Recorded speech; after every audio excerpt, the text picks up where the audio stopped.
nikupongeze sana kwa kuwa mmoja wa vijana ambao unatamani kujifunza. Na nilizungumza katika kipindi kilichopita kwamba kadiri unavyopata maarifa zaidi ndivyo kadiri ambavyo unaweza kufanya mambo makubwa zaidi duniani. Dunia sasa hivi inaongozwa na watu wenye maarifa na taasisi ambazo zinadili na maarifa zaidi. Zamani ilikuwa ni kitu cha kawaida sana kuona makampuni makubwa 10 katika listi ya makampuni makubwa 10 duniani. Makampuni karibu 7 mpaka 8 yalikuwa yanashughulika na natural resource, yanashughulika na rasilimali za asilia kama vile mafuta na madini, ndio yalikuwa yanaongoza kwa utajiri. Lakini sasa hivi ukiangalia katika makampuni makubwa 10 utagundua kwamba makampuni makubwa mengi karibu 6 au mpaka 7 yanashikiliwa na kampuni zinazohusiana na mambo ya taarifa. Utakuta na kina Facebook huko, utakuta kina Elon Musk pia ambao wana mambo ya Twitter pia huko ndani, utakuta kina Google wako huko ndani. Kwa hiyo ni kama ulimwengu umebadilika kuingia katika taarifa zaidi. So tukasema unapotaka kufanikiwa kwa kufanya quick recap, sitaweza kurudia kila kitu lakini nitarudia tu kwa ufupi kwa ajili ya kuweza catch up vizuri. Kwamba tukasema unapotaka kusecure your future, especially ku design yourself for success, kuna vitu lazima uviangalie. Na cha kwanza tuliangalia kitu kinaitwa 5 components towards greatness. Hiyo ndio cha kwanza kabisa tuliangalia, kwamba unapotaka kufanikiwa kuna vitu 5 vya msingi ambavyo lazima uwe navyo, ambavyo inaita ni blueprint kwa your success. Cha kwanza tulisema ni knowledge, cha pili ambapo ni maarifa maana yake, cha pili tulisema ni skill kwa maana ya ujuzi, uwezo wa kufanya kitu kinachotengeneza thamani, watu wakawa tayari kukulipa. Cha tatu ilikuwa ni network, namna unavyoweza kuconnect na watu mbalimbali duniani katika mazingira yako, katika mkoa wako, katika taasisi yako na katika taaluma yako pia. Na cha tatu tukasema resources, namna gani unaweza kupata rasilimali zinaweza kusaidia kuanza kufanya unachotaka kufanya. Kwa kuna mwingine anasema nataka kuwekeza, nataka kufanya biashara, lakini pengine anaona kama hana kitu cha kuanzia. Kwa tukasema tutaangalia namna gani unaweza accumulate na kupata resources mbalimbali zinazoweza kusaidia pia, especially unapokuwa bado kijana, uko shuleni, uko chuoni, namna gani unaweza ukaanza kutumia hayo maarifa. Na cha tano nikasema ni brand au reputation, vitu ambavyo umevijenga vinavyokutambulisha wewe katika jamii, vitu ambavyo vinaongeza thamani ya jina lako linapotajwa. Kwa kuanza kabisa tulisema kwamba tunapozungumzia knowledge, cha kwanza kabisa tunazungumzia self knowledge, na tukasema hapa tutagusia mambo ya life purpose, na niligusia kwa ufupi kwamba purpose ya maisha yako inaweza kaangaliwa kwenye P3: potential, uwezo ulionao. Tukasema cha pili kinaweza ikawa ni pain, maumivu uliyopitia kwenye maeneo mbalimbali ya maisha, inaweza kashape yakatengeneza purpose yako. Na nyingine tukasema passion, kitu ambacho unakipenda zaidi kwenye maisha yako ambacho unaona uwezo kuishi bila hicho. Lakini tusema lazima uangalie pia strength, gift na talents. Tukaangalia pia kuna namna unatakiwa ugundue talent zako kwenye maisha yako ambazo ndio kazi align, kwa sababu watu wengi wanafeli sio kwa sababu hawana uwezo, ila kwa sababu wako mahali pasipokuwa sahihi wakifanya jambo lisilo sahihi na kwa watu wasio sahihi. Kwa matokeo yake thamani yake haionekani. Lakini cha tatu tuliangalia kitu kinaitwa life plan. Tukasema lazima uwe na uwezo wa kupanga kuhusiana na maisha yako ya sasa na yajayo, kwamba maisha yana part 3, kuna past, present na future. Kwa lazima uwe na coordination ya namna gani unaweza ya plan. Na nne ilikuwa ni how to start, unaweza ukaanza namna gani. Kwa kwenye upande wa knowledge tulisema hilo ndio eneo la kwanza ambalo tutalikazia. Lakini tukasema kitu kingine cha pili tutaangalia ni people knowledge. Kwa kama nilivyosema, kwa hiyo kama unanifuatilia vizuri, maana yake hapa nazungumzia tu ile component number 1 ambayo ni knowledge. Kumbuka tumesema tuna knowledge, skill, network, resource na brand. Kwa kwenye knowledge maana cha kwanza ni self knowledge, cha pili ni people knowledge. Ambapo tukasema hii tutakuja kuangalia namna gani upate watu sahihi wa kukusaidia na pia usipoteze watu ambao ni muhimu kwenye maisha yako. Lakini pia namna gani unaweza kutengeneza network, kutengeneza mahusiano na watu muhimu kwenye maisha, wanaweza kukupush kufanya kitu sahihi au kile ambacho kitakuwa kinakusaidia. Na cha tatu, knowledge ya tatu tulisema ni financial knowledge, ambapo na yenyewe pia tutapata muda mzuri sana wa kuiangalia. Financial knowledge tulisema inagusia zaidi mambo ya kifedha, namna gani unaweza ku create value na kulingana na ulipo wakati wote pale unapotaka. Na hapa nikasema tutagusia kitu kinaitwa core drivers, tutakuja kuziangalia kwa mapana sana kwamba namna gani unaweza kutumia core drivers kutengeneza value kwenye eneo lako ambalo unataka kulitawala. Na pia nikasema nitazungumza kuhusu money management, namna gani unaweza ku manage pesa na namna gani unaweza multiply pesa yako. Kwa hiyo ni eneo ambalo tutakuja kuliangalia kwenye upande wa knowledge. Lakini ya nne tulisema ni spiritual knowledge, ambayo sana sana itazungumzia kudefine your values, lakini pia ku create character, ku build characters ambazo zinaweza kukusaidia pia kuelekea katika mafanikio yako. So baada ya kusema, nilitoa kitu kinaitwa 3 step success formula. Kuna mchoro ambao niliushare pia kwenye group, nafikiri tuliona, lakini ukiangalia hapo kwenye screen unauona vizuri, ambao 3 success formula ina involve mambo matatu makubwa. Moja, tunasema better awareness, kwamba kadri unavyojijua wewe na unavyojua mambo ya msingi kwenye maisha, yatakusaidia kwenda step namba 2, ambayo maana yake utafanya better choices. Kwa hiyo better choices are the result of better awareness. Kwa hiyo kadiri unavyoweza kuwa na better awareness, ndivyo unavyofanya maamuzi sahihi kwenye maisha. Then ile better awareness na better choices inakupeleka kwenye kitu kinaitwa better result. Kwa hiyo ukimwona mtu ana matokeo mazuri unayoyatamani, ina maana ukirudi backward, ina maana huyu mtu alifanya machaguo mazuri. Na kama alifanya machaguo mazuri ni kwa sababu alikuwa na awareness nzuri. Kwa maana yake ni kwamba kadri tunavyokuwa aware na sisi wenyewe, ndio maana tumeanza na kipengele cha knowledge. Na kwenye kipengele cha knowledge tumeanza kwenye self knowledge. Kwa hiyo kadri tunavyokuwa aware na sisi wenyewe, aware na mambo yetu, aware na vitu vinavyotuhusu, inatusaidia pia zaidi kuona namna gani tunaweza tukafanya maamuzi ambayo ni sahihi. Kumbuka jambo hili kwamba success is simply right and better decisions which are being done every single day, and failure are simple errors that are being committed every single day. Kwa maana yake hakuna tunaita compounding effect. Hamna kitu ambacho kinatokea tu ghafla. There's no failure ambayo inatokea tu ghafla, au there's no success ambayo inatokea tu ghafla. Vyote hivyo ni accumulation ya vitu ambavyo unakuwa umevifanya. So focus on your learning, it will increase your knowledge, which will lead to better decision making, and you'll be able to draw great result from your choices. So that's a formula ambayo tuliona. So leo nataka tu narrow down kidogo kwenye eneo zima la discovering your purpose and career planning. Kwa ndio eneo ambalo tunataka tuli focus zaidi.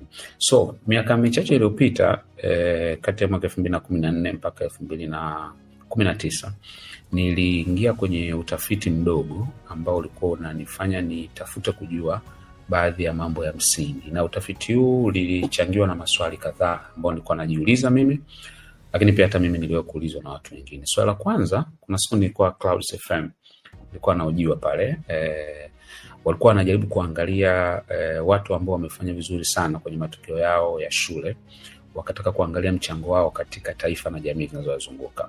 So mimi nilipata neema pia kuwa mmoja wa wanafunzi bora wakati namaliza kidato cha 4. Kwa waliniita kwa ajili ya kunioji pale, wanaita TO. Kwa hiyo kuna swali mtangazaji nakumbuka aliniuliza, akaniambia, hivi wale matio wako wapi na wanafanya nini? Na aliponiuliza ile swali nilimjibu, lakini nilinipa kutafakari baada ya pale. Nikasema, hivi ni kweli, wako wapi? Mbona kama hatuwasikii tena? Wanafanya nini? Mchango wao ni upi? Kwa ile swali lilinipa kujitafakari mimi binafsi, lakini pia kutafakari na wengine ambao waliokuwa na nafasi ambayo mimi nilikuwa nayo, aidha walitangulia mbele yangu au wale ambao watakao kuwa wamefuata baada yangu. Na swali kubwa likawa tunajiuliza, mbona kama ilikuwa inatakiwa hawa ndio wawe champions kwenye mambo mengi, wawe wanafanya vitu vikubwa kwenye jamii. Lakini nilipotoka pale nilijaribu kufanya kwa utafiti kadogo sana. Nikajaribu kuwatafuta wa miaka kadhaa ambao nilikuwa nawajua na nimewahi kuwasikia. Nikagundua wengi niliowapata hawakuwa wanafanya vitu vikubwa sana, na wengine walishia kuwa watu average sana, yaani watu wa kawaida sana. Na baadaye katika kusoma nikakutana na kitabu kimoja kinaitwa Why A Students Work for C Students and B Students are Employed by the Government. Yaani kwa nini wanafunzi wako wanapata A darasani wanaajiriwa na watu walikuwa wanapata C darasani, alafu watu walikuwa wanapata B wanaishia kuwa bureaucrats, yani wanafanya kazi serikalini na vitu kama hivyo. So kile kitabu kilikuwa kinazungumza mambo mengi yenye challenge kule ndani. Kwa nini mfumo wa shule unakuwa na hizo changamoto na vitu vinavyofanana hivyo. So hiyo ikanipelekea sasa kutaka kujua ni nini kinamfanikisha mtu katika maisha yake. So ili nielewe na kujibu hilo swali kwa ufasaha, nikaamua kusoma biography, kusoma historia za watu mbalimbali. Kwa niliangalia watu ambao wamefanikiwa kwenye maeneo mbalimbali. Wengine wamefanikiwa kwenye michezo, kwa maana ya kwamba labda ni wachezaji wa mpira wa miguu, wengine labda ni waimbaji kwenye sanaa, wengine ni waigizaji, watu maarufu kama kina Arnold Schwarzenegger, wengine ni wachekeshaji, wengine walikuwa ni mabondia kuanzia generation za mbali kabisa za kina Muhammad Ali, kina Joe Frazier, mpaka kina kuja kwenye kizazi cha kina Evander Holyfield, kina Mike Tyson, mpaka kufika kwenye kizazi kilichofuata baada yao, mpaka tumefika kwa kina Manny Pacquiao, kina Floyd Mayweather. Kwa nilikuwa najaribu kuangalia kwenye tennis, nikagundua kuna familia moja tu, kwa familia Williams, Venus na Serena Williams, wamedominate tennis kwa miaka mingi sana. Unajaribu kujiuliza nini wanachojua ambacho wengine hawajui.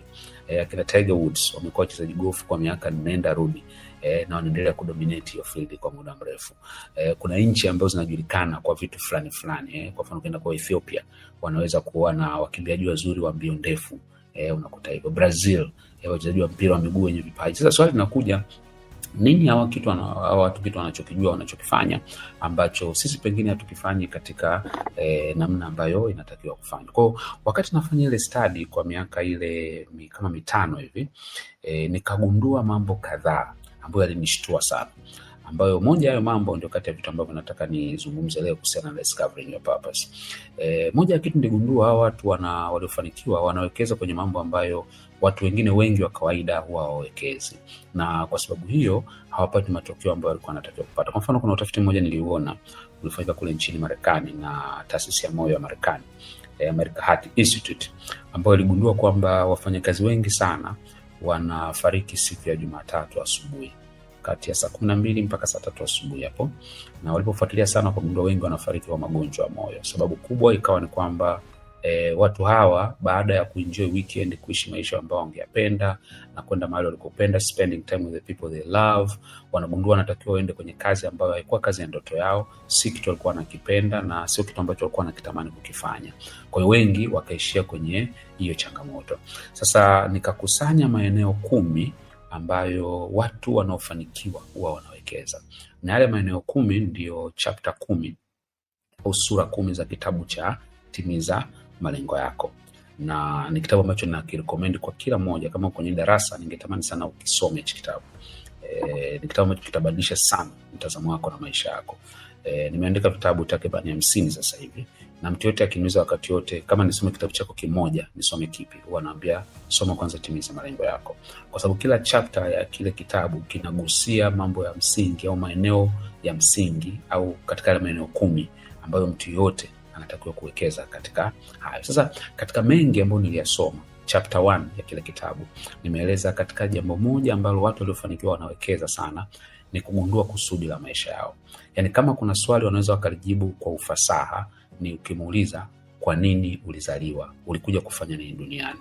Yaani watu waliofanikiwa wengi wanajua kwamba hawakuja duniani kuzurura, hawakuja duniani kupoteza muda, hawakuja duniani kutembea, wala kuja duniani kusoma, wapate kazi, wapate mshahara, wapate familia, alafu wafe. Hapana, wana kitu anaita bigger purpose of life. Kwa hiyo hao wengi waligundua kwamba wana bigger purpose of life ambayo inawaongoza. Sasa hii ikawafanya watofautishe sana na watu wengine kuliko watu wengi ambao wanafanya kazi. Kuna watu wengi ambao wanafanya kazi wako satisfied, kuna watu wengi ambao wanafanya kazi wako frustrated, hawaelewi wanakwenda wapi, hawaelewi wanataka nini, hawaelewi pia wanakwenda kufanya jambo gani. Kwa hiyo cha kwanza kabisa nilichojifunza ni discovery of your purpose. Kwenye kanuni ya uumbaji, your purpose preceded your existence, kwamba kabla ya kuumba kitu lazima kwanza kusudi la hicho kitu kiwe established. Ndio maana aliyetengeneza peni hakutengeneza peni afu ndo akaitafutia matumizi. Alitafuta kitu cha kuandikia ndo akaja na ubunifu wa peni. Aliyetengeneza kiti ndivyo hivyo, alikuwa anatafuta namna nzuri ya mtu kukaa ndo akatafuta solution ya kile kitu. Kwa hiyo na wewe pia kuna kusudi lilofanya uzaliwe. Kuna jambo lilikufanya uje huku duniani. Kwa maneno mengine, hakuna mtu aliyetokea duniani kwa bahati mbaya. In fact, hata kama wazazi wako kwa wamekupanga kuzaliwa, Mungu alikuwa na uwezo wa kukuzuia kuja. The fact kwamba ulifanikiwa kuzaliwa ni proof inayojitosheleza kwamba uliletwa duniani kwa kusudi maalum. Na hili kusudi maalum liko planned, kwamba kuna kitu unatakiwa kufanya. Kwa hiyo unapokuwa umezaliwa, maana yake kuna kitu tayari kiko ndani yako. Ndio maana tunaita discovering of your purpose, not creating of your purpose, because you don't create your purpose, you discover your purpose. Kama vile unavyogundua dhahabu, yani iko tayari chini, unachimba kwa ajili ya kuitafuta. Kwa hiyo na kusudi lako pia unachofanya ni kulitafuta kwa sababu tayari liko ndani yako. Sasa system ya maisha ilikuwa inatakiwa kwanza ulijue kusudi lako, alafu ukishajua kusudi lako ndio uende shule kusharpen lile kusudi lako, kuliboresha lile kusudi lako. Sasa the opposite is what is happening right now, kwamba mtu anaenda kusoma, anaenda kwenye taasisi, anapata taaluma, alafu baadaye ndo anaanza kujiuliza kwamba kusudi langu ni nini. Sasa hiyo inachelewesha na inafanya mtu aje kugundua kitu baadaye late, kwa sababu uwekezaji kwenye kusudi unahitaji ni gharama, unahitaji muda, unahitaji uwekezaji wa rasilimali zingine kama fedha, za kihisia pia, za ujuzi na vitu kama hivyo. Kwa hiyo natambua kwamba wakati unajifunza hiki kitu unaweza ukajikuta kwamba labda pengine umeshakuwa na misdirection. The purpose hapa ni kukufanya ujue mapema, kwa sababu anasema hivi, mmoja wa watu ambao nafuatilia sana aliyokusema Seth Godin, nilipenda sana, alisema if you find yourself in the pit, the first step is to stop digging the pit. Kwamba ukijikuta umetumbukia ndani ya shimo, hatua ya kwanza kabisa kabla hujaanza kuanza kutoka, hatua ya kwanza ni kujizuia wewe kutoendelea kuchimba lile shimo. Yani kwa lugha rahisi ni kwamba if you discover you're in the wrong direction, the first step is to stop first and find how can I get to the right direction. So kwenye kudiscover purpose yako nilitoa guidance, kwa sababu hatuna muda mwingi wa kuweza kujifunza ya mambo kwa pamoja, yanahitaji masaa mengi kidogo, lakini niliweza kutoa guidance chache ambazo naamini wale ambao mlifuatilia mmeweza kufanya. Kwanza nilitoa maswali, karatasi ya maswali kama maswali 9, ambayo ulikuwa ukijiuliza yale maswali, majibu utakayoyapata yatakusaidia wewe kupata jawabu la kujijua kitu gani ambacho uko passionate zaidi. Na ninaamini ulipata nafasi ya kujibu yale maswali. Kama hujapata, yalitumwa kwenye grupu na hakikisha umeyajibu, kwa sababu yale yote yanaweza yakakusaidia na kuguide kwamba wewe kesho unatakiwa ufanye nini kwenye maisha yako. Yes. Lakini cha pili, kuna aina za ugenius. Nilisema kwamba studies zimeonyesha moja ya kitu kinamfanya mtu afanikiwe kwa urahisi sana ni kuweza kukaa katika eneo ambalo alizaliwa kulifanya. Tunaita core genius. Kwa maneno mengine, hakuna mtu ambaye Mungu amemleta duniani ambaye ana genius wa aina fulani. Lazima kuna genius ambao unao. Sasa kikubwa ni kudiscover genius. Kwa nini? Kwa sababu kama ambavyo I think it was Plato kama sikosea, ambaye alikusema kwamba if you judge a fish, nafikiri Albert Einstein, if you judge a fish by its ability to climb on the tree, the fish will live the rest of its life believing that it's a fool. Kwamba ukimhukumu samaki kwa uwezo wake wa kupanda juu ya mti, samaki ataishi maisha yote akiamini hawezi kitu, kwa sababu umempima kwa kitu ambacho hakiko sahihi. So maana yake ni kwamba kuna watu wengi sana mfumo wa shule umewakataa na umewaona kwamba wao hawawezi, lakini in reality ni kwa sababu mfumo wa shule wenyewe umefeli kupima kila aina ya genius ambayo kila mtu nao. Kwa hiyo very important kwanza kujua genius, kwa sababu genius wako utakusaidia kujua ukae wapi na ufanye nini. Na nikasema kulingana na study ambayo ilifanyika mwaka 1983 iligundulika kwamba mwanadamu huwa na genius wa aina 8. Na katika aina 8, 2 wa aina hizo genius ipo upande wa kushoto. Alafu upande wa kulia kuna aina nyingine 6 za genius. Unfortunately, mfumo wetu wa shule unapima tu upande wetu wa kushoto wa genius, ambako kunapatikana aina 2 tu za genius. Aina ya kwanza inayopatikana pale inaitwa verbal linguistic intelligence au word smart. Yani mtu yote ambaye anaweza kutumia maneno vizuri, anaweza kuandika, anaweza kusimulia mambo vizuri. Mfumo wa shule unampendelea kwa sababu ndivyo upimaji wa mitihani huko hivyo, kwamba unatumia verbal linguistic intelligence. Ndio maana mtu yote akiwa mzuri kwenye lugha, akiwa mzuri kwenye kuandika vizuri, akiwa mzuri kwenye kusimulia vitu vizuri, itampendelea. Na hapa tunapata aina mbalimbali za watu ambao tunawaona. Ni watu ambao anaweza kuelezea vitabu alivyosoma, magazeti, website anazopenda. Ni watu ambao wanapenda kuongea sana. Na hapa tunapata watu ambao wanaweza kuingia kwenye taaluma zifuatazo.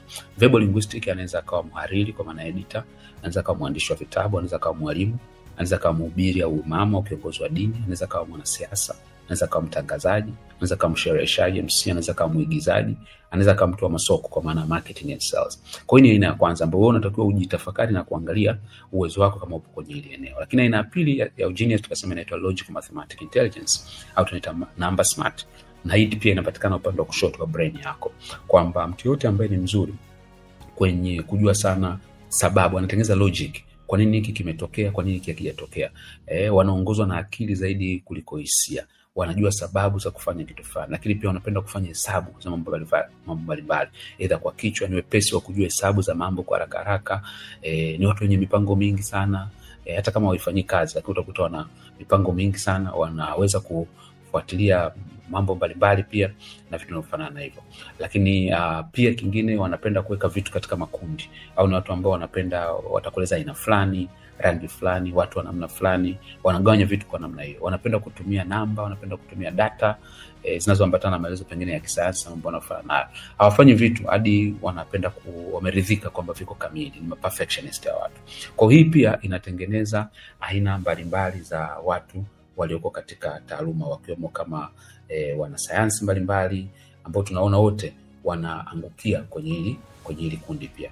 Kwa hiyo ni vizuri pia nawe kujiangalia kama unaangukia kwenye aina hii ya watu. Nilitoa chapter hizi ya kusoma, chapter 1 inayozungumzia hizo genius, na naamini mlipata nafasi ya kuipitia, ambao hapa tunapata watu kama wanasayansi, wanasheria, madaktari, wahasibu, waandishi pia, watafiti, researchers, watu wa IT na kompyuta, au wataalamu wa sera kwa mambo ya policy mbalimbali. Kwa hiyo ilikuwa nini? Sasa hizi ni mbili, kama nilivyosema, hizi ni mbili ambao tunaona kwamba ziko upande wa kushoto, lakini upande wa kulia ambao ndio mfumo wa shule au zingatii sana, kuna aina nyingine 6 za genius, ambazo sasa wewe kwa bahati mbaya kama umeenda shuleni alafu hauko kwenye hizo aina mbili za kwanza, hauko kwenye verbal linguistic wala hauko kwenye number smart, haupo kwenye hizo logical mathematical intelligence, ina maana utahitaji kufanya kazi ya ziada pia kujitrain zaidi ili kucapture kile kitu ambacho kipo. Na hii inatusaidia sote sisi tu. Tukielewa knowledge itusaidia kwa ajili ya marafiki, wazazi,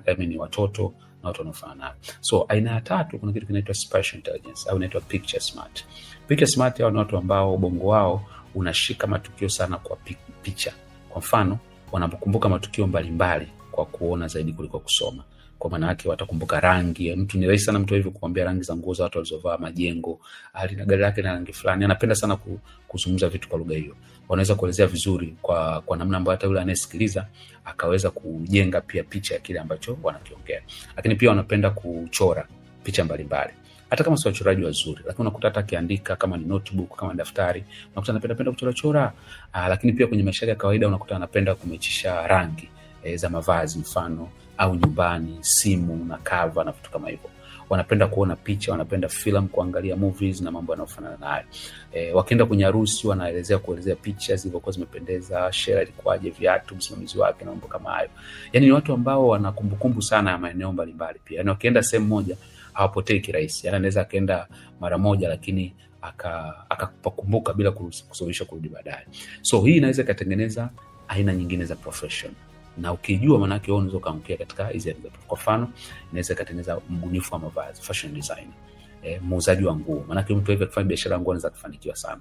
Muuzaji wa bidhaa za urembo anaangukia hapo. Mpiga picha, professional photographer, msanifu wa majengo, architect, mpambaji mfano, decorator, mrembaji wa ndani, wale interior design, wanaopaka rangi majengo, magari na vitu kama hivyo, au mwongozaji wa filamu au muziki, film au movie director. Kwa mtu akijigundua yuko hapa, maana yake intelligence inaweza kumsaidia kuchagua pia aina ya kitu cha kufanya. Aina ya 4 ni kitu kinaitwa body kinetic intelligence, kwamba hao watu wanaoita body smart. Hii pia haipimwi sana kwenye mfumo wetu wa shule wa kawaida. So hawa huwa ni watu ambao wanapenda zaidi kutumia miili yao na kufurahia pale nguvu zao za kadri zinapokuwa zinatumika. Utawajua tu ni watu ambao wanapenda kutembea, hawapendi kukaa sehemu moja. Hata wakiwa ofisini anatoka huko anaenda huko. Yaani mtu ambaye ana move. Wanajifunza kirahisi pia kwa kufanya kuliko kusikiliza au kusoma au kuona. Wanapenda kuelezea mambo kwa vitendo. Akiwa anaongea lazima atarusha miguu, ataonyesha hivi. Hata akiwa anakuelekeza kitu anakuonyesha kwa mikono kama kwamba yani anataka kufanya kile kitu kwa kitendo. Kwa anapenda kutumia ishara. Wanapenda kugusana, anapenda akiongea lazima kugusaguse kila mara. Ni watu ambao wanapenda kuchunguza vitu vinafanyaje kazi. Ukiwa na mtu hivi unakuta ndio hivyo, kama ni mdogo atafungua simu, atataka kuangalia kule ndani kukoje. Kitu kiharibika atajaribu kutengeneza hata kabla hajakipeleka kwa fundi. Wanaongea kwa kushikashika vitu kama nilivyosema vinavyowazunguka. Wanapenda michezo, wanapenda mazoezi, na kama ni watoto utakuta wanapenda sana kukimbizana, vitu vinafanya hivyo. Wana nguvu sana za kufanya kazi kwa miili yao na wako busy mara nyingi na wachoki. Na wakati kila mtu anaweza kama amechoka utakuta bado yuko active. Hawa wanaweza wakawa wana michezo, wanaweza wakawa dancers kwa mfano, anaweza kuwa fundi magari, anaweza kuwa mwigizaji kwa maana actor, anaweza kama mtengeneza vitu vya mkono, kwa mfano anafuma, anachonga hizo. Anaweza kawa taaluma kama firefighter wala zima moto. Anaweza kama mfanyakazi wa mbuga pia za wanyama, kocha wa timu ya mpira au daktari wa mazoezi, fundi simu. Hao wote wanaingia kwenye hii bodily kinesthetic. Kwa mfano mtawakumbuka wale jamaa wanaitwa Ramadan Brothers, nafikiri mliwaona, ambao walishinda pesa nyingi sana kwenye, nafikiri kwa ni American Got Talent. Walipata pesa nyingi sana. Sasa imagine wale wanabebana kwenye vichwa wale. Yaani mtu na mwenzake wanabebana vichwa. Mtu kama wale na maana wangecheza michezo shuleni wangechapwa sana. Kwa sababu mfumo wa shule hautambui, lakini wale ni kwamba ni body smart. Wana intelligence inaitwa bodily kinesthetic. Kwa wana sarakasi na watu ambao wanafanana nao. Kwa hiyo ni vizuri pia kujua pia hichi kitu. Kwa hiyo ilikuwa ni aina ya 4. Kuna mtu hapa anaitwa Mickey anaandika kwenye comment anasema that me. Sijui anazungumzia intelligence. Yaani ukiona kama naelezea intelligence yako na unaiona, niandikie hapo kwenye comment na mimi nitafurahi sana pia kuona kwamba tuna watu wa namna hiyo. Kadri ninavyoendelea kuelezea. Lakini aina ya 5 ya intelligence inaitwa musical intelligence. Sasa hivi tunaona jinsi ambavyo kuna wanamuziki ambao wanakuwa matajiri sana kwa mambo mbalimbali. Sasa unaweza ukajikuta unaona hiyo taaluma au na hiyo kipaji, una hiyo core genius. Usinganganie tu kuwa na kitu ambacho sio cha kwako. Ni rahisi sana kufeli kwenye kitu ambacho sio cha kwako. Jichunguze, angalia. Kwa mfano, hawa ni watu ambao wanaguswa kirahisi sana na muziki wa aina mbalimbali. Ni wepesi kujua uzuri au ubaya wa muziki. Kwa mfano utajua namna wanavyopenda kusifia muziki, hasa tungo labda pengine mbalimbali. Lakini pia wanaweza kutunga mashairi pengine ya muziki, na hata hawana mpango wa kurekodi au kuimba kuingia studio, lakini wanapenda tu hivyo. Wanaweza kutumia vifaa vya muziki, wengine wanajifunza kwa kusikiliza zaidi kuliko kuongea, wanajitungia nyimbo wakati mwingine zao wenyewe, wanakumbuka sana mashairi ya nyimbo mbalimbali. Anaweza kaimba shairi la mwanamuziki mbalimbali, anaweza kaimba la Michael Jackson, Burna Boy, Diamond Platnumz, Ali Kiba, akaimba sio Mariah Carey. Anakumbuka ile maneno yote ya wimbo, yani anaweza kukariri wimbo wote akaujua. Lakini pia wanaweza kugundua sauti za mbalimbali kwa haraka sana. Yaani hata kabla hujamuona, wakisikia sauti ya mtu tu mbali au hata kurekodi au kwa mbali, wanaweza kugundua haraka sana kwamba huyu ni mtu fulani. Hata ukibadilisha namba, ukiweka hivi tu, hata kama hujaongea siku nyingi, bado atakumbuka sauti yako. Ukiongea naye kwa simu, atagundua mabadiliko ya sauti kama uko sawa. Utasikia anakuuliza una mafua, unaumwa, au una furaha na kadhalika. Ina maana hawa wana kitu cha kipekee kwenye hiyo. Wanapenda kuimba kila wakati. Wakiwa wanaoga, wanatembea, hata kama sauti zao sio nzuri sana, lakini ndio wanapenda kuimba. Wanapenda kupiga blues wengine, vitu vinafana hivyo. Wengine katika kundi hilo wana kipaji cha kuimba kwa umahiri kabisa, na wanaweza kirahisi kupiga muziki, au wanajua haraka kuwajua wanaoimba vibaya. Hata kama usio waimbaji, lakini ukiona wana muziki wanaimba, yule jamaa yuko off key yule mtu yule ajitambua, mbona yule anaimba vibaya. Ni watu ambao wana musical intelligence. Hasa mtu hivi maana yake anaweza kuwa mwimbaji au mwanamuziki, lakini anaweza kuwa music producer, mwandaji wa muziki. Au anaweza kuwa mtunzaji wa nyimbo, tunaita song composers. Au anaweza kuwa mwalimu wa muziki. Anaweza kuwa promoter wa muziki. Anaweza kuwa mwandaaji wa matamasha ya muziki. Imbi lakini hivyo. Anaweza kuwa kama anataka kufanya biashara, anaweza kufanya biashara ya kuuza vyombo vya muziki, kwa sababu ni eneo ambalo ni core genius yake. Anaweza kuwa manager wa wanamuziki fulani, ana manage. Imbi lakini ana manage na anapata pesa. Anaweza kuwa mtaalamu wa sauti za vyombo vya muziki, tunaita sound engineer. Okay? So, ni vizuri sana kujijua. Naamini nikiwa naongea hivi utakuwa namna unajitambua, unaanza kujiangalia. Kama nilivyosema, kama unajigundua, tafadhali andika hapo ili na sisi pia tujifunze kutoka kwako. Na unaweza kutuambia umejuaje kama wewe katika hiyo genius ambayo tunasema. Aina 6 ya genius inaitwa naturalist intelligence au tunaita nature smart. Kwa uhalisia asili hao ni watu ambao wanajali sana mazingira, na wao wanapenda wanyama na mimea. Ni kitu wanachokiangalia katika mazingira, wakiona cha thamani sana, wanapenda kutunza na kuvikuza pia. Utakubana na mimi kwamba sio kila mtu anapenda maua, sio kila mtu anapenda wanyama, lakini hawa ukiwakuta naturalist intelligence, wakiwa kwenye nyumba au ofisi, wanapenda kila kitu kikae katika mpangilio wa nyumba, kusiwe na mwingiliano. Hata kama ni vitu vidogo vidogo, viatu, vikombe na nini, wanakwazika sana vitu ambavyo vinakuwa mahali ambako hapastahili. Wakiona uchafu kidogo tu inawakera. Kila saa wanataka kusafisha kila mahali. Wao binafsi ukiangalia ni wasafi sana. Wanavaa vizuri, wanaoga, wanapaka mafuta vizuri, wanang'aa. Yaani watu ambao wanajijali. Wanapenda sana pia wanyama wa kufuga wakati mwingine. Wanapenda pia vitu vya asili kama chakula, nguo, dawa. Wanapenda vile vitu vya asili tu. Wanapenda pia bustani, maua, miti, na wanapenda kutembelea vivutio vizuri, wanyama, miti, milima, na wanagundua mabadiliko ya hewa kwa haraka sana kuliko watu wengine wa kawaida. So watu wanamni wanaweza kufanya kazi za ufanisi. Kwa mfano,